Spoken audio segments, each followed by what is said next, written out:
Our experience with the first Mortal Kombat was, it turned out great, but the game was very rushed. It was an 8-month project from concept to shipped game, which was crazy when you think about that. Certainly in my head, there was 10 things that I would have done differently. Shortly after Mortal Kombat 1, Ed and I started to think about what do we want to do next. And one idea we had was we wanted to do a Star Wars game. Ken Fedesna came down, and I remember us talking excitedly about Star Wars. And Ken's response was, Star Wars, what are you guys talking about with this Star Wars, business? You guys have got to do a sequel to this game. And so that was the first time that I thought, oh, okay, I guess, we're signed up for a sequel. So new hardware came, new tools came. Warren Davis and all these guys, Todd Allen, everybody was like working on tools to make things better, and we just inherited that.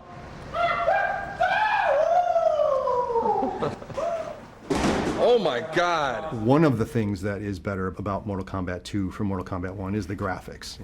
Originally, everything was done off of VHS tapes, and it was kind of blurry and stuff. We eventually started capturing images directly onto the hard drive as opposed to putting it on videotape and then going to the hard drive. Okay, ready? Ready? Is it live or is it ready to go? That was good. That allowed us to knock out that losty videotape format that would bleed onto everything. It just became a more efficient process, a cleaner image for sure. Outstanding.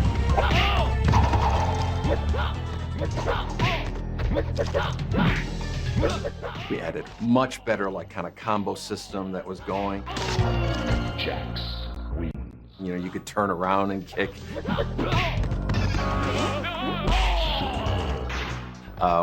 Which to this day I can't believe the first Mortal Kombat doesn't have.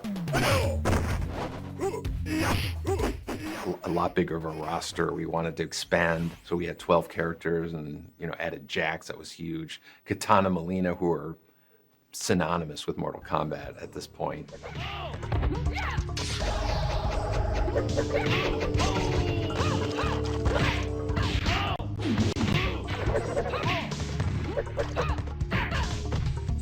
One of the reasons I know that we swapped Sonya for Katana Molina was because of their masks. We were able to get 2 for 1.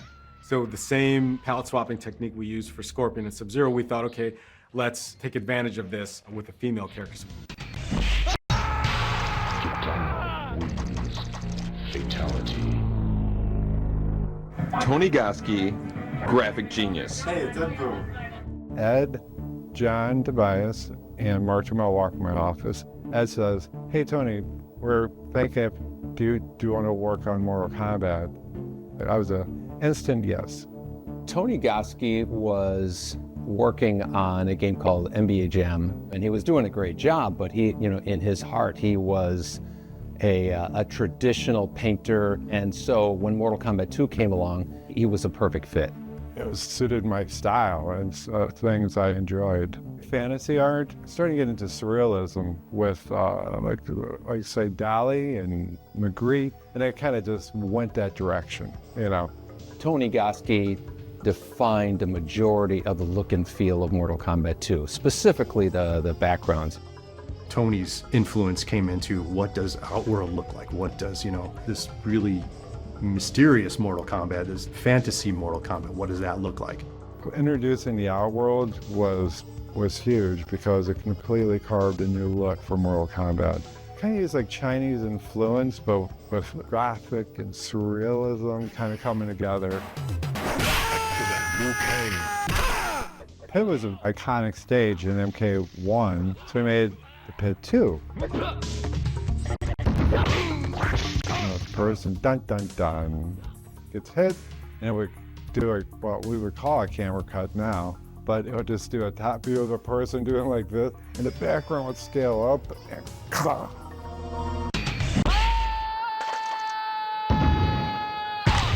Reptile wins. He came up with this living forest, and he put my face on the trees. Oh man. Albert Brooks all over it. All had to be drawn. No digitizing for Tony. What? I did digitize the tree and Ed's face. We digitized Ed, And then I would draw on top of it the bark and everything to make it look like a tree. Obviously, we all like horror movies and things that are like shocking. You go all the way to the left, and there's a tree kind of looking straight down the fight line, and that's based off Ash from The Evil Dead. That was like one of my favorite backgrounds to work on. When I was a teenager, I did some stop-action animation just for fun with a Super 8 camera, with clay and toys and stuff like that. When doing Kintaro, there weren't a lot of frames to begin with. It's like, you know, and you know, you would hang on that last, you know, hit or whatever.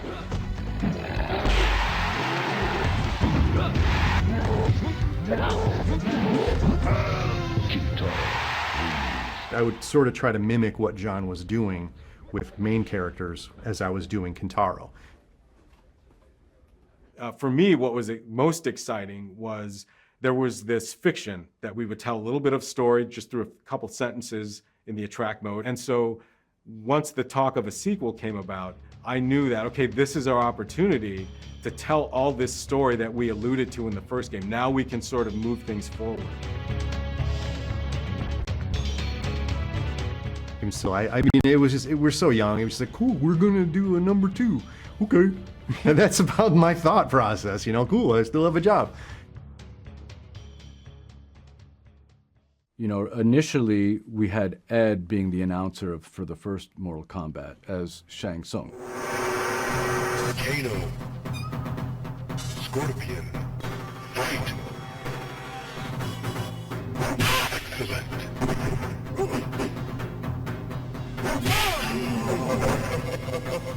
And then we wanted to go a different direction for the second one, and so they created this character, Shao Kahn.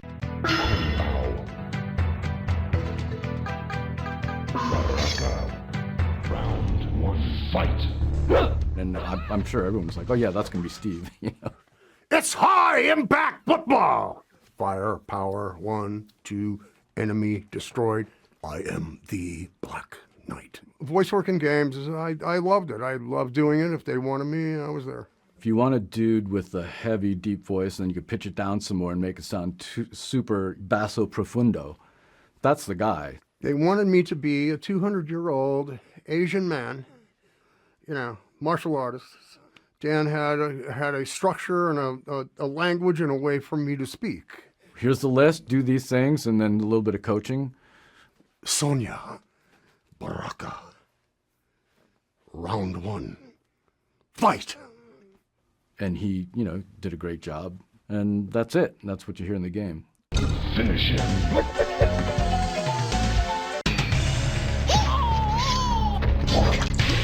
Baraka wins. Flawless victory. Fatality.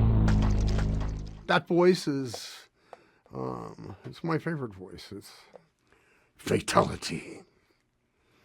I want to be that guy. So Ed and I, we worked on these games, and we really liked playing super high impact. There was a machine in the hallway in the back, and we'd go there, have a game or two.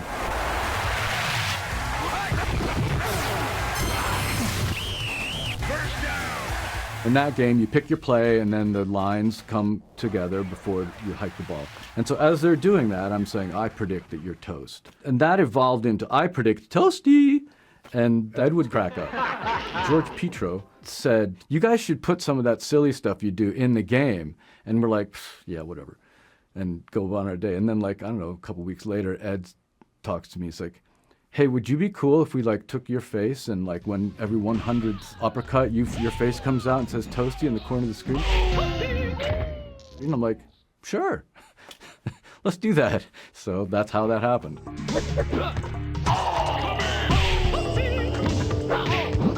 Silliness, right? It's good to have a little bit of silliness.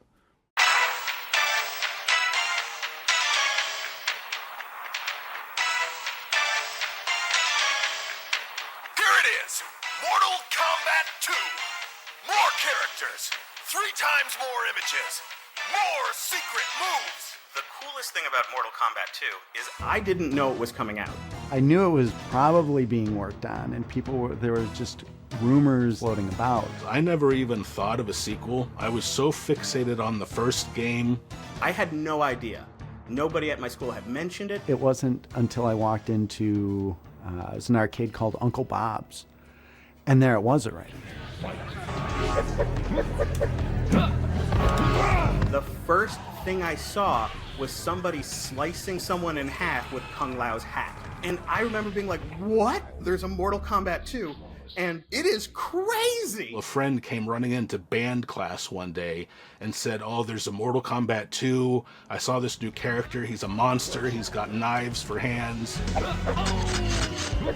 Baraka was the first character I picked. I kept pumping quarters in. It was so exciting to see the advancements and the new characters. There is a specific reason that Mortal Kombat 2 is my absolute favorite game in the entire series. And that is because of Katana's easiest in the world fatality. Walk up to the person and hit block, block, block, block, block, block, block, block, block, high kick. Katana wins. I was immediately a master of her. Fatality. I still main Melina whenever I play MK2, and I can do that back down, low punch to do that kind of roll thing, and then forward, low kick to do that kind of teleport from the ceiling kind of thing. It looked bigger, it looked better, it looked badder, it was bloodier. The animation was more fluid. It looked like a comic book, and that's not something I ever thought I would ever want from a Mortal Kombat game.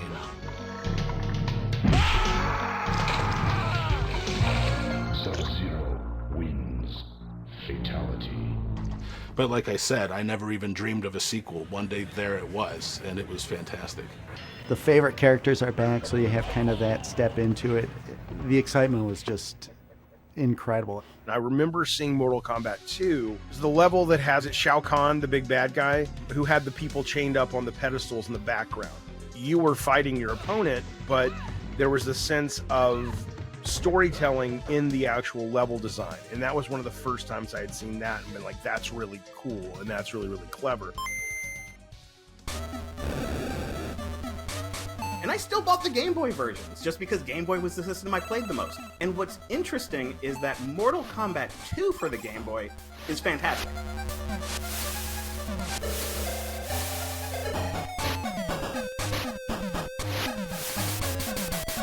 It is an amazing fighting game port. It's an amazing fighting game for a portable system with no power.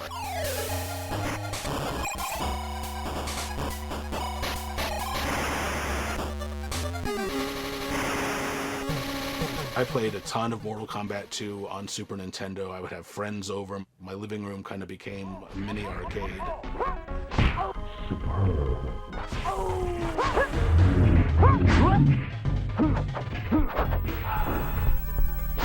All the blood and gore was there, and it was fantastic. Fatality. It felt pretty darn close to arcade perfect. So haha, that time Nintendo came out on top.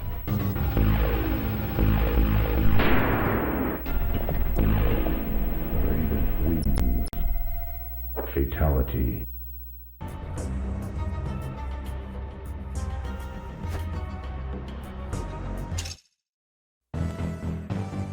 I got put on as the lead on the second one, and that's where we really made the right decisions, which was nice.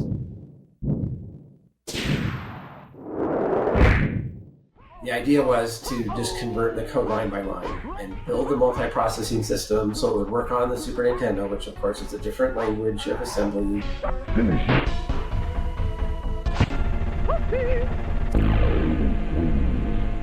We, I think, started, is November, somewhere like that, in 1993. We had to be done in July, and so we didn't show them anything until April.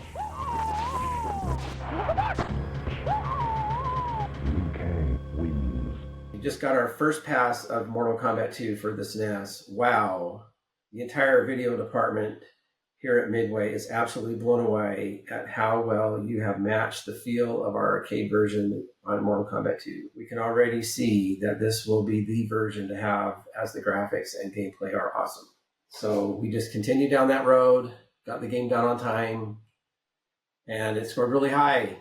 I had some magazines, I gave it 5 stars, and it was a nice project. I did think that it was done a lot better. They could ship a game that was more like the arcade, as much as we could get it anyway. Put the rating on it and not have to have green blood.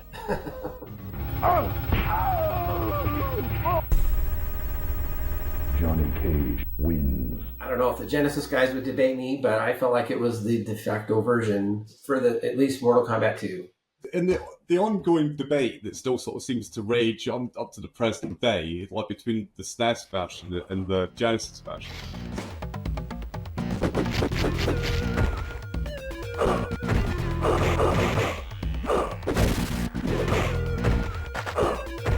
SNES version is perceived as being like the winner, it's the better version. And that's like, I think, largely because it's like more complete version. The reason the SNES one has got more stuff than ours, because they're like both made for the same size sort of cartridge, is that it's a lower resolution system, right? So therefore their art assets are smaller, and all the little sort of size differences like add up.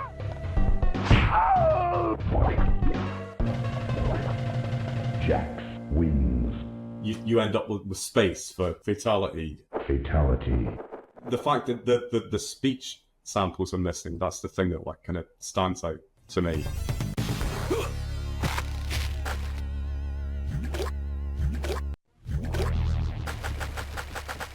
The way I got the Genesis version is like a little bit sort of convoluted. Basically, Paul had done the first one, Paul were offered the second one, and they offered it to Paul, which is like a kind of logical sort of thing to do, and Paul turned it down. Idiocy, stupidity. At the time I was offered it, I did think that actually MK2 wouldn't ever come out, that it would be banned. There was a bunch of people in the studio kind of talking about violence and talking about this game, and so I didn't particularly want to spend all that effort on a game that then got banned. Hindsight's a wonderful thing, isn't it? So then they offered it to me, right? And I'd never done any Mega Drive stuff before. They used to think of it as like a cooperative multitasking system. It's the first time I'd ever like kind of come across it, and like once I like kind of understood it properly, I loved it. I thought it was fantastic. Basically, I ripped it off. But every game that I wrote subsequent to that, I used that system.